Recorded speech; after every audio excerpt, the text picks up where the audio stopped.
안녕하세요. 한 주간의 법조계 이슈와 소식을 한데 모아 전해드리는 로투데이 스페셜 신세아입니다. 지난 12일 세계보건기구 WHO가 신종 코로나 바이러스의 정식 명칭을 새로 정하면서 우리 정부도 이를 코로나19로 부르겠다고 결정했습니다. 이런 가운데 전 세계적으로 확산하고 있는 중국발 코로나19로 인해 중국인 자체에 대한 혐오와 기피 풍조가 확산되고 있는데요. 특히 중국 관광객들이 몰리는 명동에선 중국인 출입 금지를 내건 식당이나 편의점들까지 우후죽순 생겨나고 병원에서조차 중국인 환자를 거부하는 상황이 일어나고 있다고 합니다. 이런 현상들이 법적으로 아무 문제가 없는지 짚어봤습니다. 코로나19 관련한 소식 하나 더 전해드리겠습니다. 외국에 갔다 왔다는 이유만으로 직장에서 자가격리 무급휴가를 지시하거나 더 나아가서 장기 무급휴직 또는 사직을 권고하는 경우까지 있다고 하는데요. 근로자들은 원치 않는 휴가를 얻어 황당하고 회사 측에선 그럼 문 닫을 판인데 어떡하냐라는 입장입니다. 각각의 경우들 법적 쟁점 알아봤습니다. 그 외 법조계 다양한 소식들 이어서 전해드리겠습니다. 기승을 부리고 있는 신종 코로나가 중국인 자체에 대한 혐오와 기피 풍조로까지 이어지고 있습니다. 중국인 출입 금지를 내건 식당이나 편의점들까지 생겨나고 있다고 하는데 참 난감합니다. 심지어 병원에서도 중국인 환자를 기피하는 기색이 역력하다고 하는데 어떻게 봐야 할까요? 장한지 기자가 취재했습니다. 인터넷에 떠돌고 있는 중국인 출입금지 인증 사진들입니다. 편의점부터 식당, 카페, 술집 등 일상생활에서 말 그대로 밥 먹듯 자주 가는 곳들인데 한자로 중국인 출입금지라고 버젓이 써 붙여놓고 있습니다. 중국인 차별과 비하 등 여러 논란에도 신종 코로나 바이러스 때문에 당분간 중국인은 받지 않겠다는 겁니다. 지난달 23일 올라온 중국인 입국 금지 청와대 청원은 오늘 오후 1시를 기준으로 70만 명 동참했습니다. 온라인에선 또 중국인 환자가 다녀간 병원이 피해야 할 병원으로 언급되며 기피 대상이 되고 있습니다. 이러다 보니 일선 병원들도 중국인 환자를 받기 꺼려하는 분위기가 역력합니다. 이런 중국인 기피 현상은 중국에서 잠깐 여행이나 사업 차원 방문객에 국한하는 게 아니라 국내에 살고 있는 중국인에 대해서까지도 번지고 있습니다. 감기에 걸린 중국인 친구를 대신해 서울의 내과 병원들에 직접 연락을 해봤습니다. A병원은 병원으로 바로 오지 말고 일단 보건소에 연락해서 신종 코로나 검사 등 안내를 받고 병원을 방문하라고 안내합니다. 보건소나 그런 쪽을 먼저 전화를 한번 해보시겠어요? 전화를 하셔서 환자분 증상이나 이런 걸 다 말씀하시고요. 네. 어디에서 들어오셨는지, 뭐 언제쯤에 입국을 하셨는지 그런 거 다 확인하시고, 그러시고 그쪽 병원에서 뭐 오시라고 하시면 그쪽에서 진료를 받으시던가 아니면은 그냥 일반 내과를 가셔도 된다고 하시면은 일반 내과로 다시 문의를 하셔야 될 것 같아요. 또 다른 내과 병원은 병원을 방문해도 되겠냐고 묻자 화급히 아니요라고 하면서 와도 진료를 못 볼 수 있다며 난감해합니다. 그거는 제가 결정해드릴 수 있는 건 아니시고 원장님께 저희도 여쭤봐야 되는 부분이세요. 병원 가면 되나요? 방문 드리면요, 바로요? 저희가 저희 오셔도 원장님께서 안 된다라고 하시면 진료를 못 보실 수가 있기 때문에 저희가 그냥 중국인이라는 이유만으로 진료를 꺼려하는 기색이 역력합니다. 일단 의료법 제15조 진료 거부 금지 조항은 의료인 또는 의료기관 개설자는 진료나 조산 요청을 받으면 정당한 사유 없이 거부하지 못한다고 규정하고 있습니다.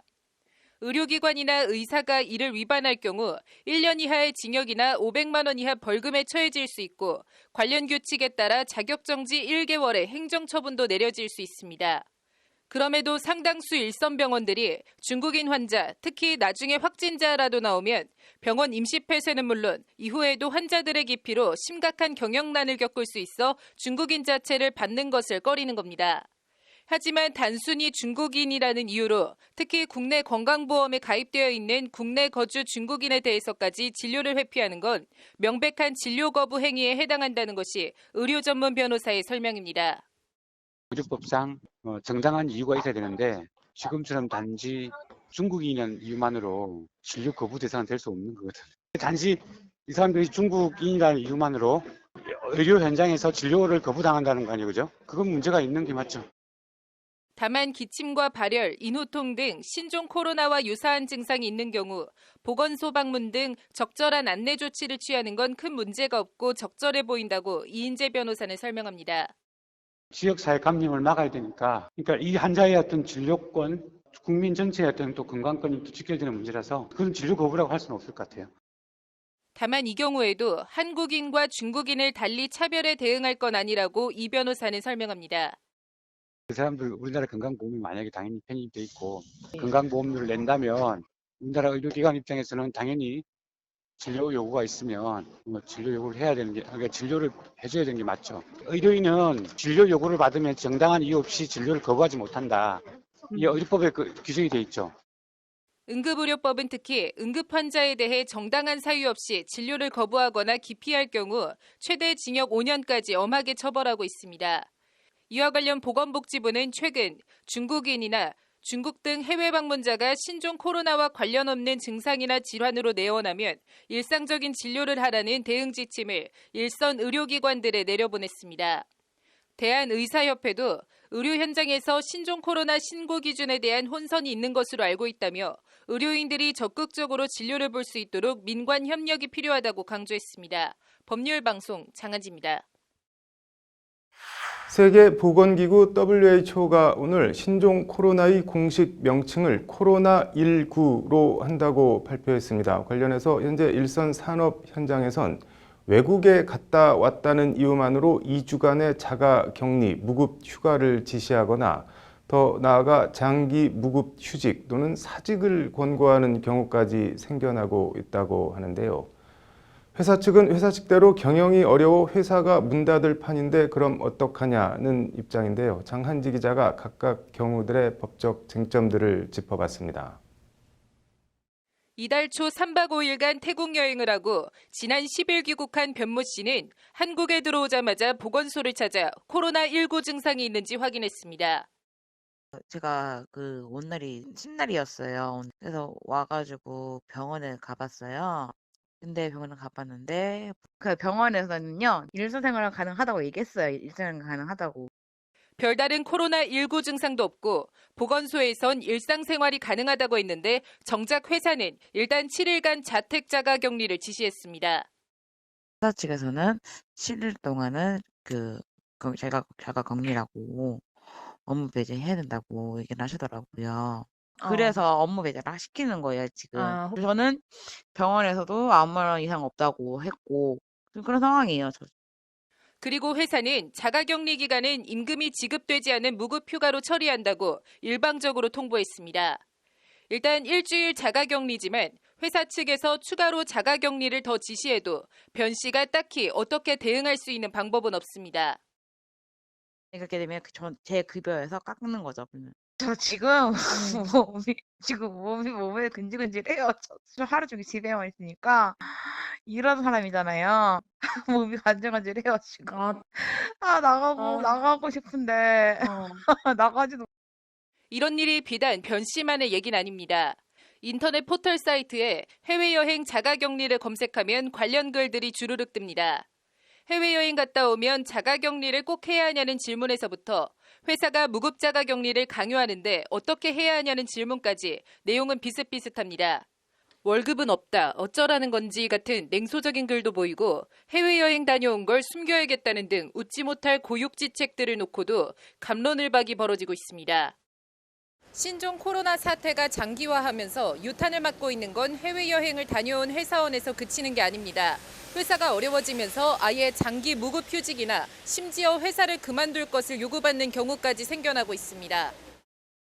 강의업체에서 일하는 서모 씨도 코로나19 사태가 이어지면서 일감이 뚝 끊겼습니다. 저희들은 아예 출강조차도 제한이 되어 있고 출강이 제한되다 보니까 수업료 받기도 어렵고 또한 어린이 출입할 때도 이제는 출입문에서도 조금 출입을 막고 있어서 수입은 3분의 1 토막이 났고 생활은 말 그대로 비상이 걸렸습니다.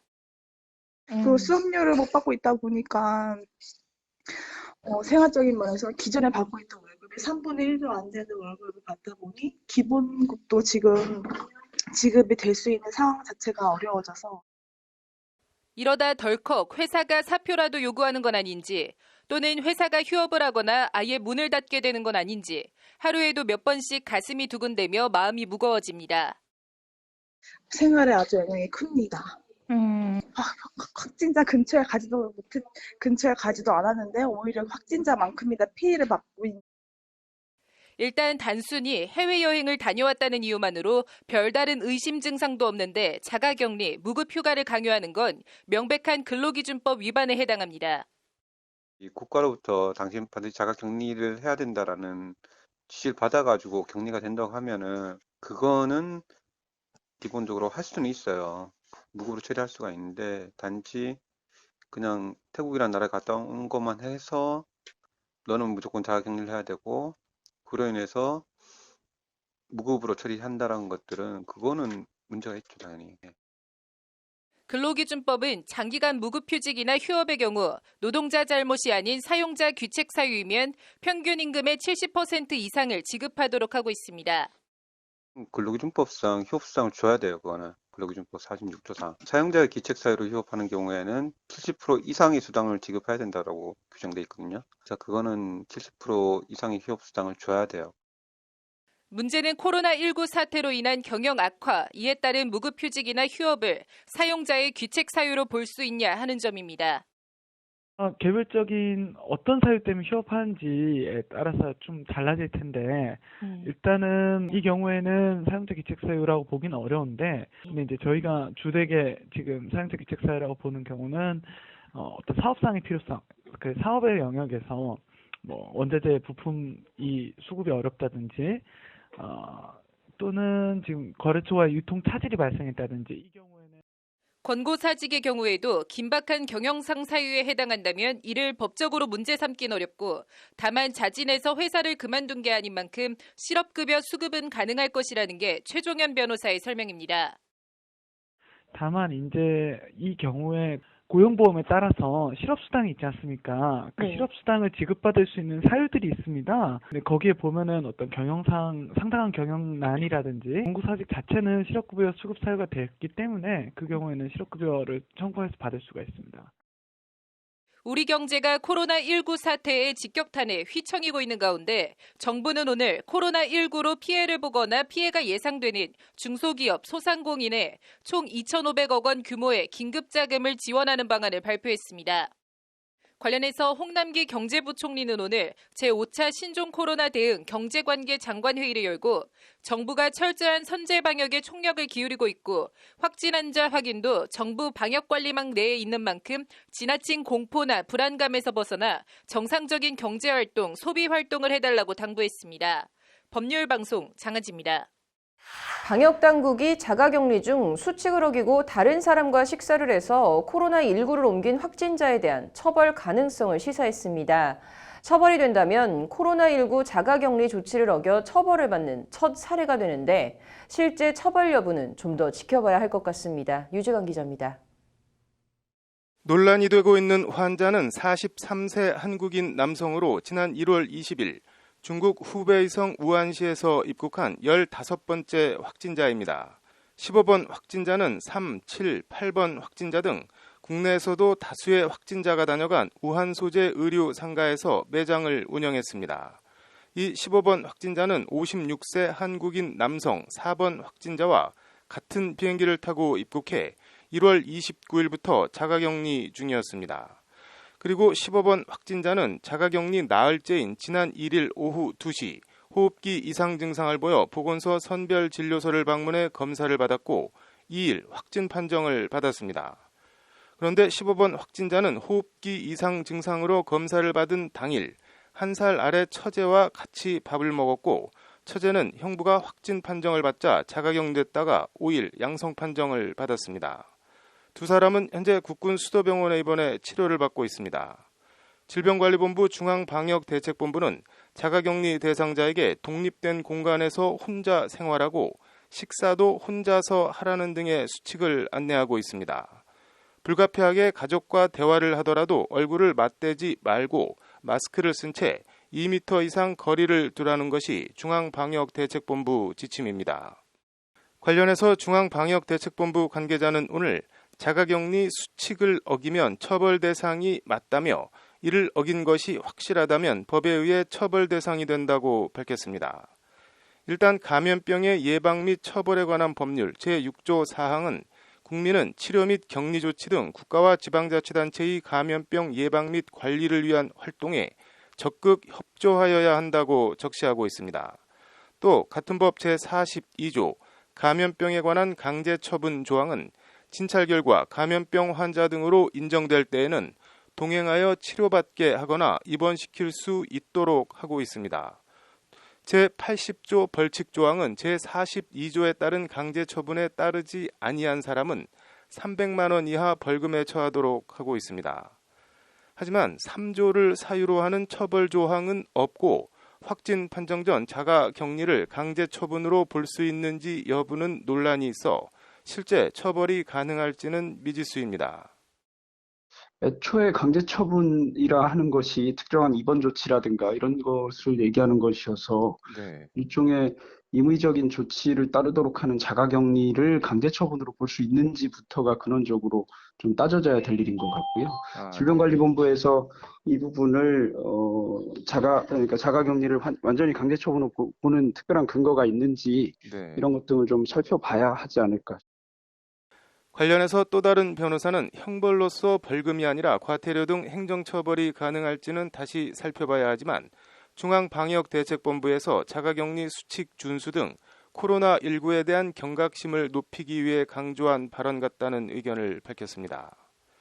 지금 상태로 그러니까 그 사람이 어떤 행위를 했는지가 지금 단순히 집안에 있는데 집안에서 가족 간에 그렇게 된 것 같고 뭐 그걸 불이행했다고 보기에는 좀 어렵지 않을까. 그래서 그 질병관리본부가 그러면 사실 조금 이제 단속하려고 그러니까 일부러 이제 중앙방역대책본부 관계자는 15번째 확진자가 확진 판정 전이지만 증상 발현 후 함께 식사해 무증상 전파 사례는 아니라며 자가격리 수칙을 꼭 준수해달라고 당부했습니다. 법률방송 유재광입니다.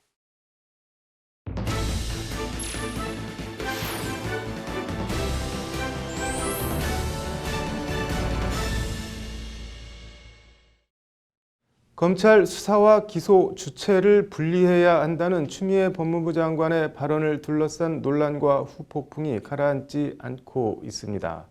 심재철 자유한국당 원내대표는 오늘도 무엇이든 정부 마음대로 하겠다는 야만적인 발상이라고 쏘아붙이며 추 전 장관에 대한 날선 비판을 이어갔습니다. 앵커 브리핑입니다.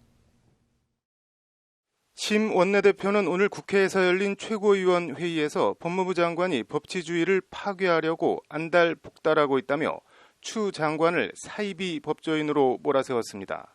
MBC 기자 출신인 심 원내대표는 그러면서 추 장관 이름으로 삼행시를 지어도 될 것 같다며 추 장관은 미운 짓만 하려고 애쓰고 기쓰는 국민 밉상이라고 했습니다.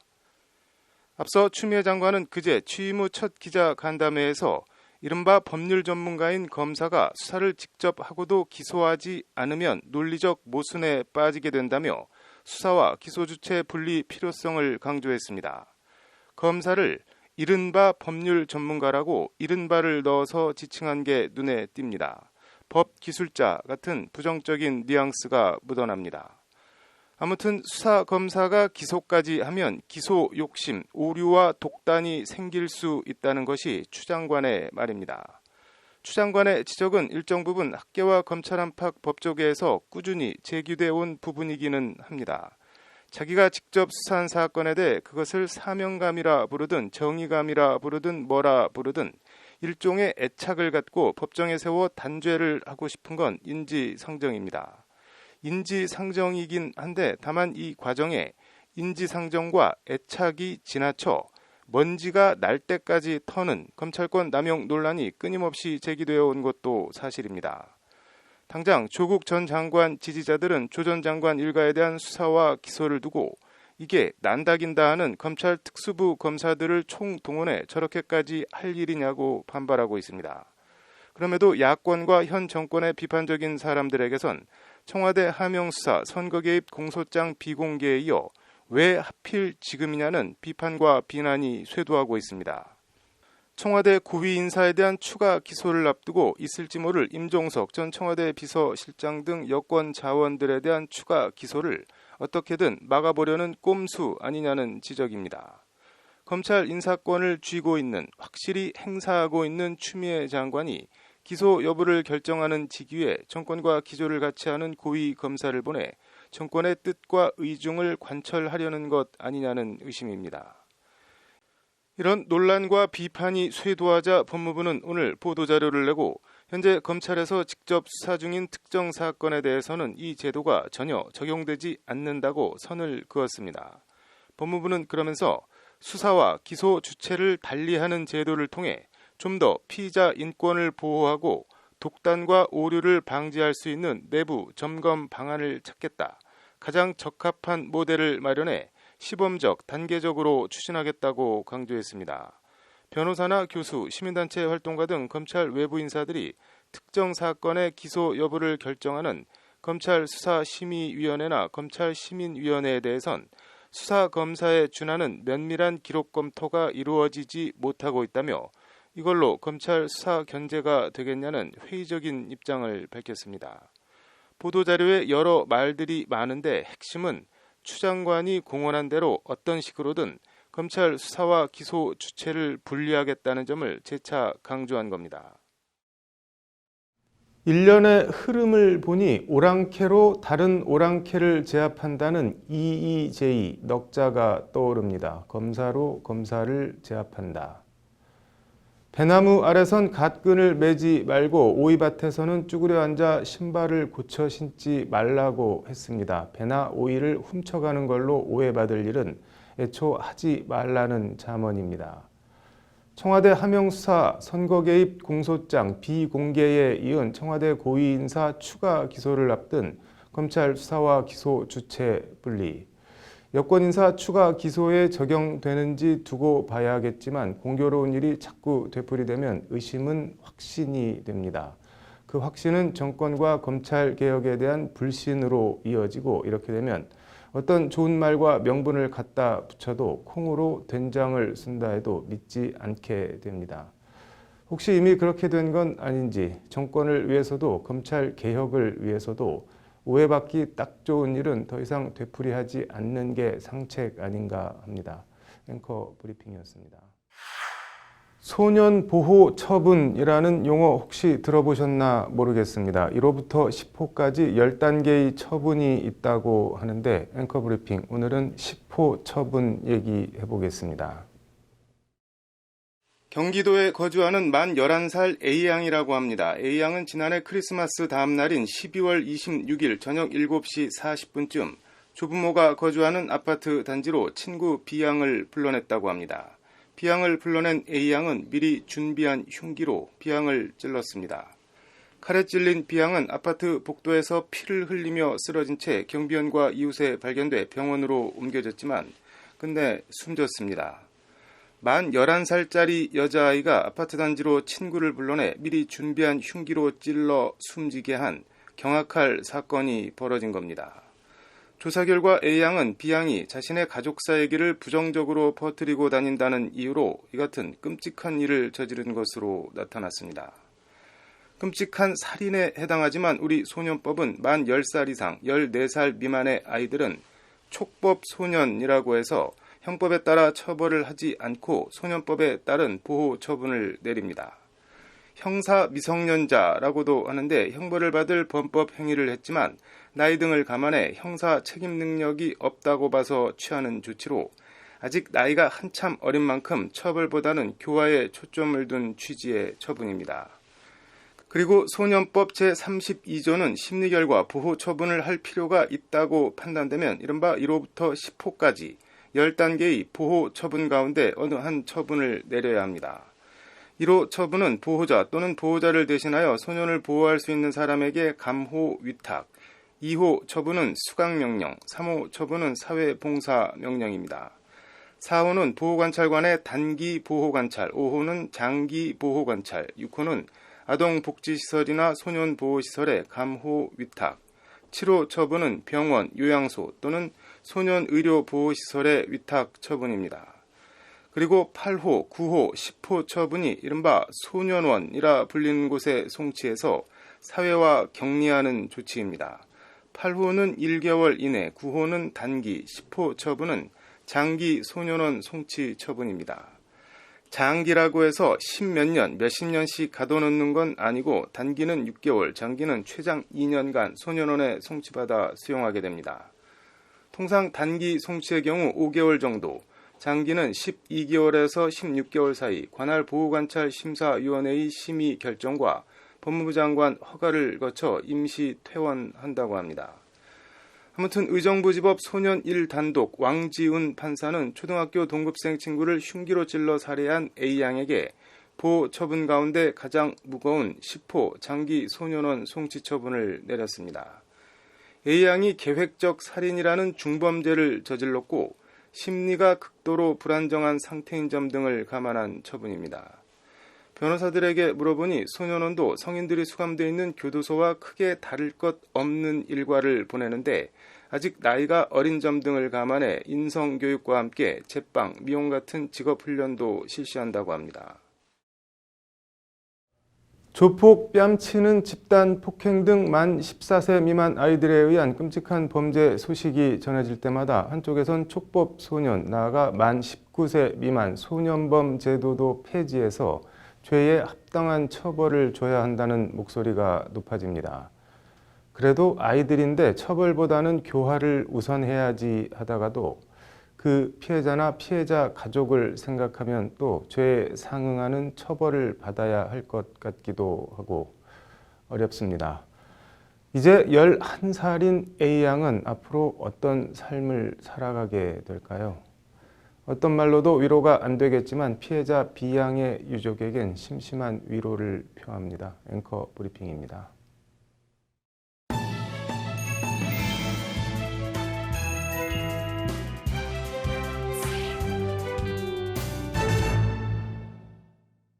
법률방송에서는 얼마 전 산업기술의 유출 방지 및 보호에 관한 법률 산업기술보호법 개정안의 문제점과 이를 둘러싼 논란에 대해 보도해드린 바 있습니다. 개정안은 21일부터 시행되는데 법 시행 열흘을 앞두고 미래의 청년 노동자들이 개정안의 문제점을 지적하며 이에 재개정을 촉구하는 기자회견을 열었습니다. 현장에 신세아 기자가 다녀왔습니다.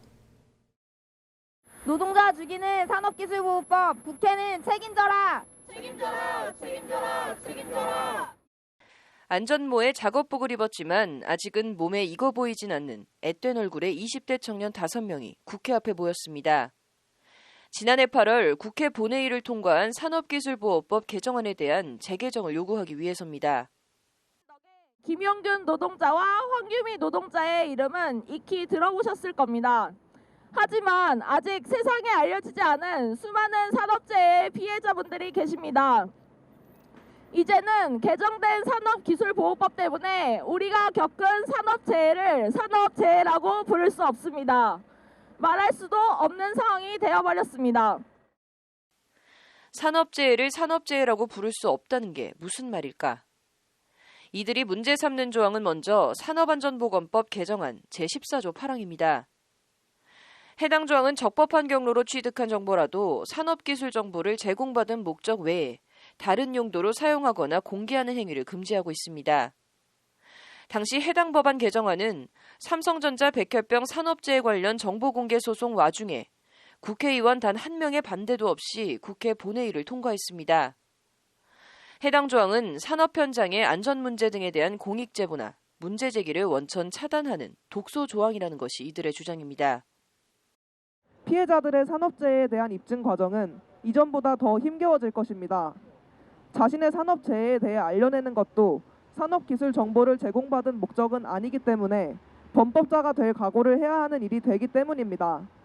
이것은 단지 특정 집단만의 문제가 아닙니다. 나의 가족이, 나의 친구가, 그리고 내일의 내가 겪게 될 문제입니다. 제14조 8항과 함께 국가 핵심 기술에 관한 정보는 비공개로 할 수 있도록 한 제9조 2항도 이들이 꼽는 대표적인 독소 조항입니다. 개념도 불분명한 국가 핵심 기술을 전가의 보도처럼 내세워 작업 환경 보고서 등 산업 안전이나 보건, 산업재해와 관련한 자료 요구나 수집 가능성을 원천 차단하고 있다는 겁니다. 이는 산업재해 처리의 가장 중요한 증거물인 작업환경 보고서 등을 요구하는 것조차 차단해 노동자의 산업재해 증명을 원천적으로 불가능하게 만드는 악법 중의 악법이라는 주장입니다. 국가 핵심 기술은 선정 기준조차 명확하지 않습니다. 이곳에서 일하는 노동자들은 물론 어떤 유해 물질이 노출된 환경인지 기업 외에 아무도 알 수 없습니다. 이는 노동자와 해당 업장 인근의 지역 주민을 포함한 모든 국민의 알 권리를 명백히 침해하고 있습니다. 이들은 또 지난 2018년 태안화력발전소의 산업재해로 숨진 고 김용균 씨 사망 이후 노동자의 안전에 대해 무엇이 달라졌냐고 정부와 국회를 성토했습니다. 여전히 발전소에서는 비산된 석탄 가루로 앞이 잘 보이지 않습니다. 작업하는 기계조차 보이지 않는 노동 환경에서 노동자들은 매일 죽을지 모른다는 불안에 떨어야 합니다. 청년들은 묵묵히 작업장을 지켰습니다. 시키는 대로 묵묵히 일했습니다. 자기 꿈을 위해서, 자신과 주변 사람들을 위해서 일터로 왔던 사람들이 언제까지 다치고 죽어가야 합니까? 이들은 지난해 일본의 경제보복 국면에서 산업기술보호라는 명분에 잘못 휘둘려 노동자의 건강권을 심각하게 침해하는 독소 조항이 포함된 산업기술보호법 개정안이 처리된 만큼 국회가 결자해지 차원에서 이번 국회에 안 되면 다음 국회에서라도 반드시 법안을 재개정해야 한다고 거듭 목소리를 높였습니다. 안전하게 노동할 권리를 국회가 찾아달라는 것이 이들 청년 예비 노동자의 한결같은 요구입니다. 국회는 왜 죽고 다치는 국민들을 외면하고 있습니까? 통계에도 잡히지 않은 채 죽어가는 국민들이 있습니다. 그간 쌓아왔던 노력들을 무너뜨린 이번 법 개정에 대해 가만히 있을 수 없었습니다. 국회는 이제 그들의 이야기를 들어야 합니다. 산업기술보호법이 다음 달 시행을 앞두고 해법을 찾지 못하고 있는 가운데 시민단체는 계속해서 개정 입법 운동과 함께 헌법 소원을 제기할 예정입니다. 법률방송 신세아입니다.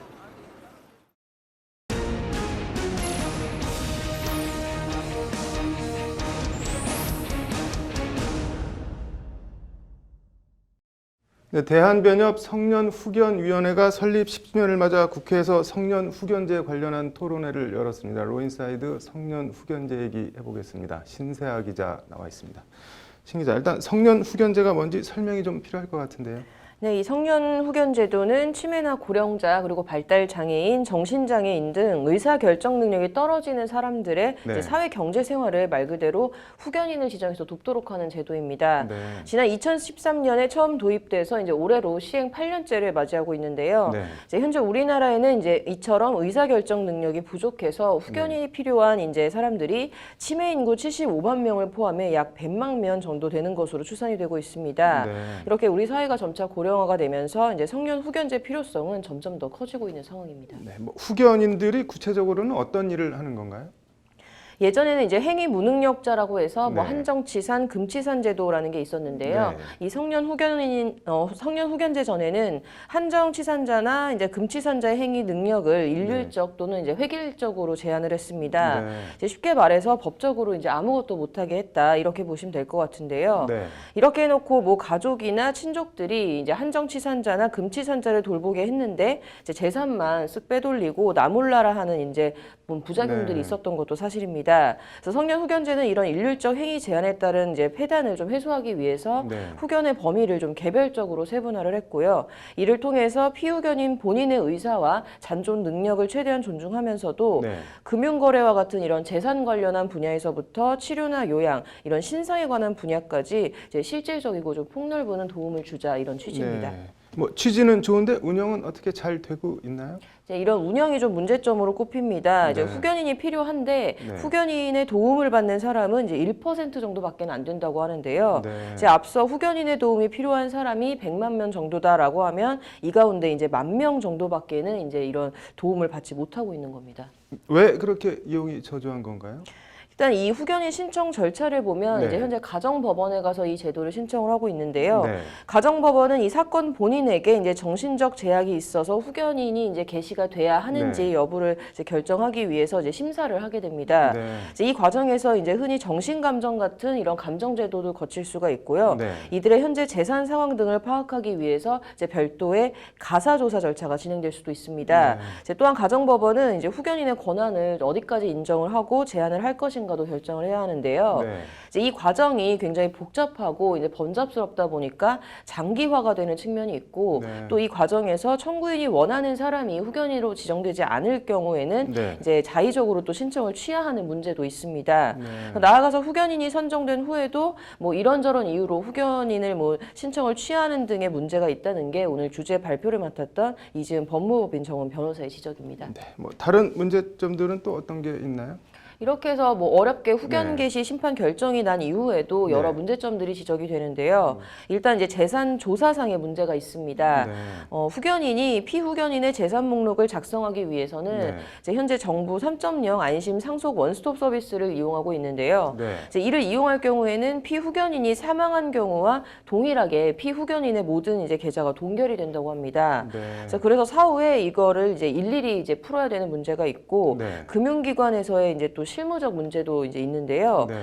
만약에 피후견인 명의통장 개설이나 부동산 담보대출 등을 이제 후견인을 대리해서 각종 네. 금융 업무를 수행해야 하는데 이제 금융기관 직원들이 이 후견 제도를 잘 모르다 보니까 네. 이제 각종 업무 신청이 좀 근거 없이 불어댄 사례도 많다고 하는데요. 네. 이제 그 외에도 이제 법원 허가가 필요하지만 허가 결정이 지연되는 등 여러 문제점들이 또 꼽혔습니다. 뭐 제도가 좋은 취지로 시행은 됐는데 운영이 아직 덜 정착됐다는 얘기 같은데 그래서 어떤 대안들이 제시가 됐나요?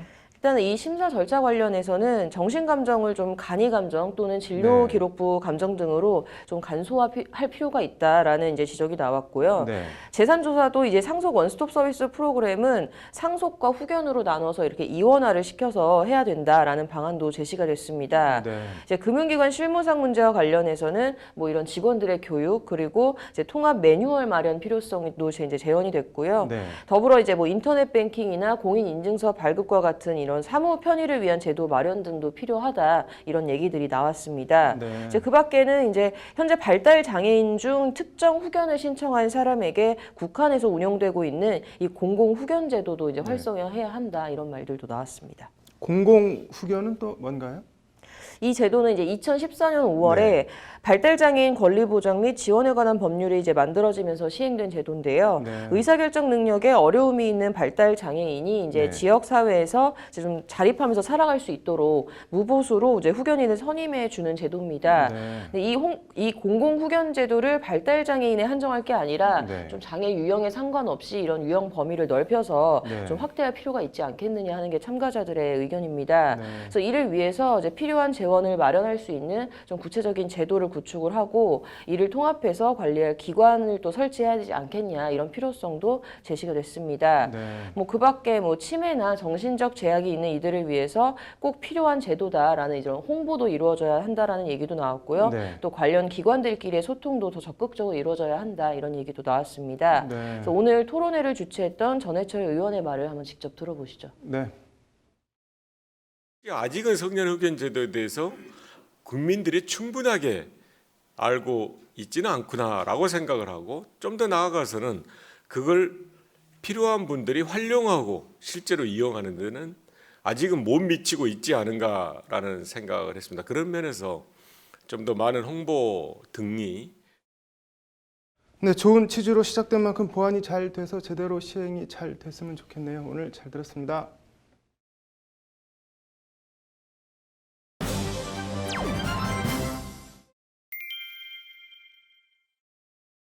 검색어로 보는 법조뉴스, 오늘은 희대의 탈옥수 신창원과 인권 얘기해 보겠습니다.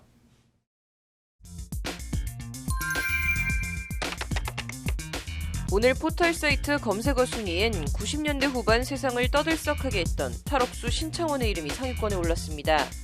강도치사죄로 무기징역을 선고받고 복역 중이던 신창원은 지난 1997년 교도소를 탈옥해 2년 6개월 뒤 검거되기까지 신출귀몰한 도피 행각으로 대한민국을 들었다 놨다 했습니다. 검거돼 압송될 당시 그가 입고 있던 울긋불긋한 티셔츠가 장안에 크게 유행할 만큼 당시 신창원의 일거수일투족은 언론과 국민의 엄청난 관심을 받았습니다. 김윤식 주연의 영화 거북이 달린다도 이 신창원 탈옥을 모티브로 만든 영화입니다. 그런 신창원이 다시 포털 검색어 순위에 오른 건 신창원이 국가인권위원회에 진정을 냈고 인권위가 신창원이 낸 진정을 받아들인 사실이 알려지면서입니다. 인권위에 따르면 신창원은 지난해 5월 20년간 독방에 수용된 채 일거수일투족을 CCTV로 감시당했다. 심지어 용변 보는 모습까지도 고스란히 노출됐다는 것이 신창원의 호소였다고 합니다. 독방 수감자라고 해도 일과 중엔 작업이나 운동 등 시간에 다른 수감자들과 말하거나 어울릴 기회가 있는데 신창원은 일반 독거 수용과 달리 특별개호 독거 수용이라고 해서 특별한 경우를 제외하곤 다른 수감자와의 접촉 자체가 원천적으로 차단당했다고 합니다. 탈옥이나 자해, 혹시 있을지 모를 불상사를 방지하겠다는 취지임을 감안해도 20년을 교도관 외에는 사람 구경을 못하고 혼자 독방에서 용변 보는 모습까지 일거수일투족을 감시당하고 살아온 겁니다. 이에 인권위는 면담 조사 등을 통해 신창원의 수감 생활이 과도하다고 판단해 신 씨가 수감된 광주 교도소에 독방 생활과 CCTV 감시를 재검토하라고 권고했습니다. 20년 넘도록 독거 수용 등을 한 것은 사생활 비밀과 자유를 크게 제한했다는 게 인권위 판단입니다. 인권위는 또 법무부 장관에게 교도소 수용자를 감시 관리하는 합리적 기준을 마련하라고 요청했고 현재 법무부는 인권위 권고를 수용할지 내부적으로 논의 중인 것으로 전해졌습니다. 하지만 인권위 권고는 강제성이 없어서 법무부가 이를 수용할지는 미지수입니다. 이 경우 신창원에게 남은 방법은 헌법재판소에 헌법소원을 청구하는 방안이 있습니다. 법무부에서 권고를 받아들이지 않는다면 신창원이 기본권 침해를 이유로 헌법재판소에 헌법소원을 제기하는 방법은 있다는 게 김덕 법률사무소 중연 변호사의 설명입니다. 관련해서 헌재는 지난 2008년 엄중격리 대상자의 1인 운동장 사용과 수용 거실에 대한 CCTV 설치와 24시간 감시에 대해 합헌 결정을 내린 바 있습니다. 이로 인하여 수용자가 입게 되는 자유 제한에 비하여 교정사고를 예방하고 교도소 내의 안전과 질서를 확보하는 공익이 더 크다는 것이 헌재의 합헌 결정 사유입니다. CCTV 설치 근거 법령이 없다는 지적에 대해서도 헌재는 교도관의 유관에 의한 시선개호를 CCTV 장비에 의한 시선개호로 대체한 것에 불과하므로 특별한 법적 근거가 없더라도 허용된다고 봐야 한다며 합헌 결정을 내렸습니다. 하지만 당시 9명의 재판관 가운데 이강국, 김종대, 민영기, 모경준, 송두한 5명의 재판관은 CCTV 설치 운영에 관해 직접 규정한 법률 규정이 없는 점 등을 들어 반대 의견을 냈습니다. 하지만 위헌 인용에 필요한 재판관 6명 의견에 1명이 모자라 합헌 결정이 내려졌습니다. 24시간 CCTV 감시는 모든 국민은 사생활의 비밀과 자유를 침해받지 아니한다는 헌법 제17조 등을 위반한 위헌이라는 것이 당시 재판관 5명의 반대 의견이었습니다. 신창원은 지난 2011년 아버지의 사망 소식을 접한 후 자살 시도를 한 것을 제외하면 별다른 문제를 일으키지 않고 나름 모범적인 수용 생활을 하고 있고 3년마다 실시하는 교정 심리검사의 공격 성향, 포기 성향, 자살 성향 등의 평가에서도 일반 수용자와 유사한 수준을 보이고 있다고 합니다. 탈옥 당시 30대 초반이었던 신창원은 이제 50줄을 넘겨 만 53살이 됐다고 합니다. 법무부나 교정당국 입장에서는 기본적으로 만에 하나 있을지 모를 불상사를 방지하기 위해 24시간 CCTV 감시를 놓고 싶지 않을 것 같습니다. 20년을 그렇게 타인의 시선에 발가 벗겨진 채 살아온 무기수 신창원은 앞으로도 다른 사람과의 접촉이 차단된 채 계속 용변 보는 모습을 다른 사람에게 보이며 살아가야 하는 걸까요? 검색어로 보는 법조뉴스 신세아였습니다. 서울시가 올해부터 변호사를 채용할 때 기존 임기제 6급과는 달리 일반직은 7급으로 채용하기로 방침을 정하면서 논란과 함께 변호사 업계의 반발을 사고 있습니다. 변호사 7급 공무원 채용 논란과 쟁점을 장한지 기자가 취재했습니다. 서울시가 올해부터 변호사를 7급 일반직 공무원으로 채용합니다. 서울시는 기존 변호사의 경우엔 6급으로 채용해왔는데 임기제와 일반직을 떠나 변호사를 7급 공무원으로 뽑는 건 중앙부처를 포함해 이번이 처음입니다.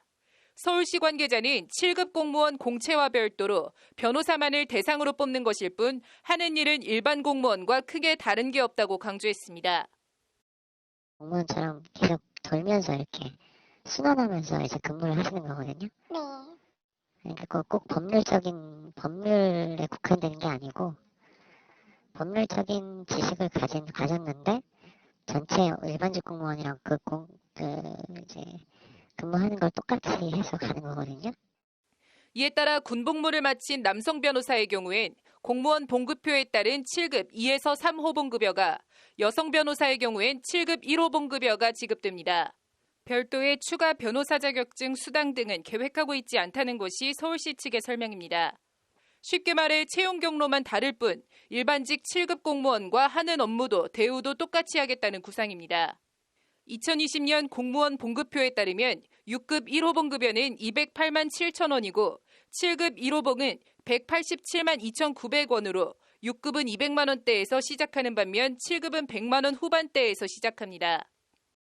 이런 개념은 아니고 법률적인 마인드를 가졌지만 일반직 공무원에 똑같이 전보를 하면서 이렇게 전보라고 하면 부서 이동을 하면서 똑같이 근무하는 거거든요.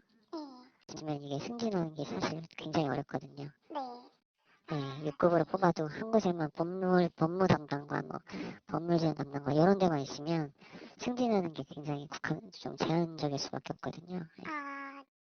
서울시는 또 법률 업무에 국한한 6급을 뽑지 않고 7급을 선발하면 채용 자체의 기회와 문호도 더 넓어질 것이라고 강조합니다.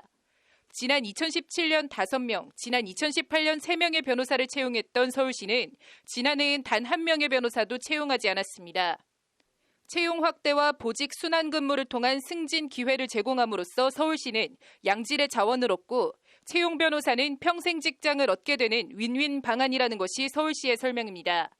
하게 되면은 채용을 할 수 있는 인원도 한정이 돼 있거든요. 그래서 이제 그런 부분도 있고요. 아주 조금씩 뽑았었잖아요. 그러면 주로 이제 뽑으면 이제 확대 채용에 하려고 뽑는 거니까요. 그렇게 하는 거니까요. 서울시의 이런 입장에도 변호사 업계는 시큰둥하다 못해 불쾌하다는 반응입니다. 대한변호사협회의 공식 입장을 듣기 위해 변협 대변인인 김영미 변호사에게 입장을 물었지만 변협 차원의 공식 대응은 없고 사견임을 전제로 법률적인 업무를 맡길 게 아니냐면 왜 굳이 변호사를 뽑냐고 반문합니다. 근데 이제 많이 채용해 주는 것은 감사하긴 한데 그 직급을 7급까지 낮춰서 하면서 업무도 변호사로서의 고위 업무가 아니라 그냥 자격증은 어떻게 보면 덤으로 취급을 하면서 행정 업무를 다소 맡기겠다는 건데 그 후의 다과하고는 상관없이 그냥 처음부터 근본적인 문제가 있지 않나. 너무 변호사라는 자격 자체를 너무 편한 게 아닌가라는 그런 생각. 변호사 수가 증가하면서 시장이 포화 상태가 돼가는 점을 이용해 채용 확대를 명분으로 변호사들을 7급 공채로 일종의 입도 선매를 하려는 게 아니냐는 말이 나옵니다. 이는 다시 7급 공무원 시험 준비생에 대한 2차 피해로 이어질 것이라는 게 김영미 변호사의 지적입니다. 그러면 거의 이제 변호사로서 채용하는 게 아니라 그냥 공채로 채용하는 거랑 동일한 업무를 맡기고 동일한 업을 하겠다는 건데 그러면 굳이 변호사를 채용해야 될까? 약간 그런 생각도 드네요. 그렇게 되면 공무원 시험을 준비하는 많은 수험생들 입장에서도 불이익이 될 것 같거든요.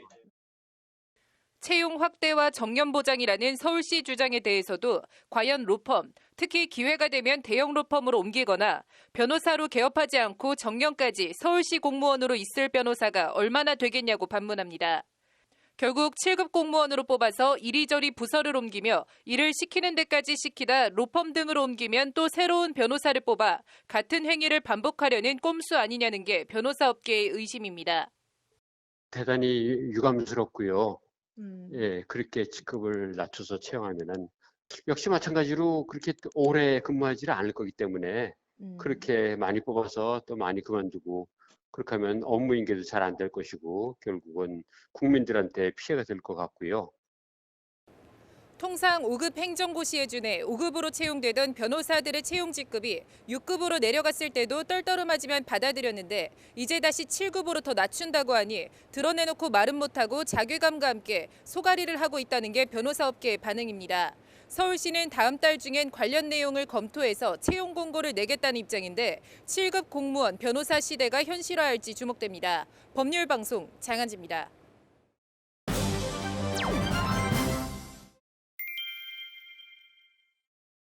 네, 민주당은 빼고 이 한마디로 논란이 일파만파 커지고 있습니다. 이용 변호사의 뉴스업에서 자세히 얘기해 보도록 하겠습니다. 이 변호사님 어서 오십시오. 네, 안녕하세요.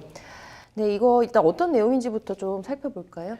네, 그 진보 성향의 대학 교수 임미리 고려대 한국사연구소 연구교수의 칼럼에서 이제 논란이 비롯이 됐습니다. 이 임 교수가 이제 민주당만 빼고라는 그 제목의 칼럼을 지난달 29일 경향신문에 기고했었는데요. 내용이 대단히 이제 그 현 여당인 더불어민주당의 비판적입니다. 내용을 조금 말씀을 드리면 이 제왕적 대통령제 아래에서도 행정부가 균열을 보이고 국회가 운영 중인데도 여야를 대신한 군중이 거리에서 맞붙고 있다. 이쯤 되면 선거는 무용하고 정치는 해악이다. 자유한국당의 책임이 없지는 않으나 이제 더 큰 책임은 더불어민주당에 있다. 이렇게 이야기를 하면서 덧붙여서 이제 이 부분이 참 뼈아픈 지점인 것 같아요. 이제 촛불 정권을 자임하면서도 이제 국민의 열망보다는 정권의 이해에 골몰하고 있기 때문이다. 권력의 사유화에 대한 분노로 집권했으면서 대통령이 진 마음의 빚은 국민보다는 퇴임한 장관에게 있기 때문이다. 이런 식으로 이제 최근에 어떤 그런 여당과 청와대의 국정 운영에 대해서 아주 신랄하게 비판을 하면서 이제 마지막에 선거가 끝난 뒤에도 국민의 눈치를 살피는 정당을 만들자. 그래서 제안한다. 민주당만 빼고 투표하자. 이렇게 해서 이제 곧 다가올 총선에서 민주당을 제외한 나머지 정당에 한 표를 던져라 라는 식으로 해석될 수 있는 칼럼을 기고를 한 것입니다. 네. 지금 이 칼럼을 두고 지금 여당에서 고발을 했었죠? 네, 이제 공직선거법 위반 혐의로 고발을 했는데요. 민주당이 지난 5일에 이제 임미리 교수와 그다음에 이 교수만 고발한 게 아니라 이 칼럼을 게재한 경향신문의 이제 담당자를 같이 선거법 위반 혐의로 서울 남부지검에 고발을 했고요. 뭐 당 관계자가 이제 밝혔다라고 하는 내용은 이제 우리 당을 떨어뜨리려는 어떤 선거 운동으로 보인다. 라고 이제 밝혔어요. 그래서 그 추가로 덧붙여서 임 교수가 이제 안철수 싱크탱크 그 내일의 실행위원 출신이라는 점을 보면 이번 어떤 단순한 이런 칼럼이 그런 교수로서의 의견 개진이 아니라 어떤 정치적인 목적을 가지고 사실상 선거운동의 포석으로 이러한 행위를 한 것으로 본다. 이렇게 그 고발의 배경을 밝혔다라고 합니다. 네. 당내에서도 지금 비판 의견이 지금 나오고 있다는 말이 좀 나옵니다. 그렇죠. 뭐 저도 이제 오늘 이 이야기를 들었는데 뭐 여러 가지 얘기가 나오는 것 같아요. 뭐 이제 모 예비 후보 같은 경우는 이거 너무나 옹졸한 모습이다. 즉시 고발을 취소하기를 요청한다라는 글도 썼고 또 오늘인가요? 또 이낙연 이제 전 총리도 이제 당 쪽에다가 이거는 좀 과도한 것이다. 그래서 고발을 취하하라라는 좀 요청을 했다라고 또 들려오고요. 이게 과연 뭐 물론 이제 그렇게 볼 수도 있을 것 같아요. 이제 그 교수의 전적을 놓고 볼 때 선거 운동으로 보일 소식도 뭐 있다고 볼 수도 있어요. 이게 이제 우리 이제 공선법에도 보면은 선거 운동은 이제 누구나 할 수 있지만 공직선거법의 그 정한 그런 규정을 어기면 안 되는데 약간은 문제가 될 소지가 있는 것은 이제 그 공직선거법 그 58조의 2에 보면 이제 투표 참여 권유 활동이라는 것이 있고 그래서 국민은 누구나 투표 참여를 권유할 수 있다. 다만 뭐 이러이러한 경우는 안 된다라고 되어 있는데 그 중에 이제 3호를 보면 특정 정당 또는 후보자를 지지, 추천하거나 반대하는 내용을 포함해서 투표 권유 활동을 하지는 못하도록 그렇게 규정이 되어 있거든요. 그래서 이제 민주당에서는 이러한 좀 조항을 근거로 이건 좀 공선법 위반 혐의가 있어 보인다라고 좀 고발을 한 거죠. 네. 지금 말씀해주신 대로 조금 여러 비난을 의식해서인지 오늘 오전에 지금 민주당이 고소를 취하를 했습니다. 근데 고발을 취하하기는 했지만 이게 정말 선거법 위반이 성립이 되는 사안입니까?